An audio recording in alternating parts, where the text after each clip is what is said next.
भारत सरकार ने गेहूं के निर्यात पर तत्काल प्रभाव से रोक लगा दी है। इसके एक्सपोर्ट को अब प्रतिबंधित सामानों के कैटेगरी में डाल दिया गया है। इसकी एक बड़ी वजह इंटरनेशनल मार्केट में गेहूं के दामों में बेतहाशा तेजी आना है।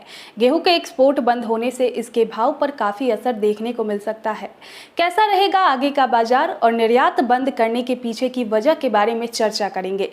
नमस्कार, मैं हूँ शिवांगी और आप देख रहे हैं एमसूरवा एग्रो का डिजिटल पेज। डीजीएफटी ने कल शाम एक आधिकारिक नोटिफिकेशन जारी कर सरकार के इस फैसले की जानकारी दी। हालांकि निर्यात के जिन ऑर्डर के लिए 13 मई से पहले लेटर ऑफ क्रेडिट जारी हो चुका है, उनका एक्सपोर्ट करने की अनुमति होगी।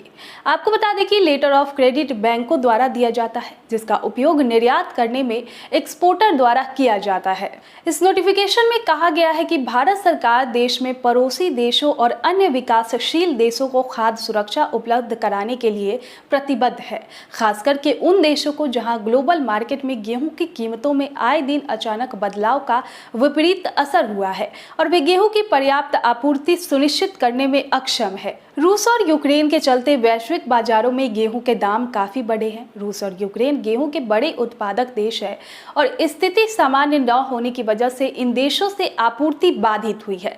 गेहूं के इंटरनेशनल मार्केट में कीमतें करीब 40% तक बढ़ चुकी है।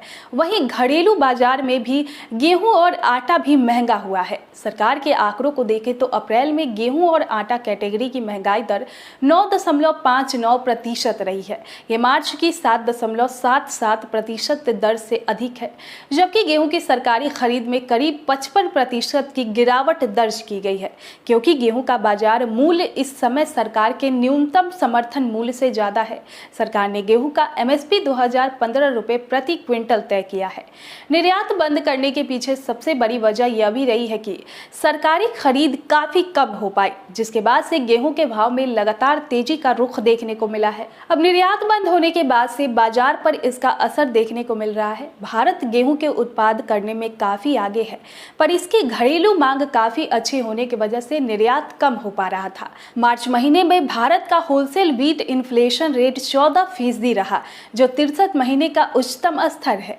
इसके पहले दिसंबर 2016 में होलसेल व्हीट इन्फ्लेशन रेट इससे ज्यादा था। 5 सालों तक रिकॉर्ड उत्पादन के बाद इस साल भारत में गेहूं उत्पादन में गिरावट का अनुमान लगाया गया है। जून में समाप्त हो रहे क्रॉप ईयर के लिए सरकार ने पहले 111.32 मीट्रिक टन गेहूं उत्पादन का अनुमान लगाया था।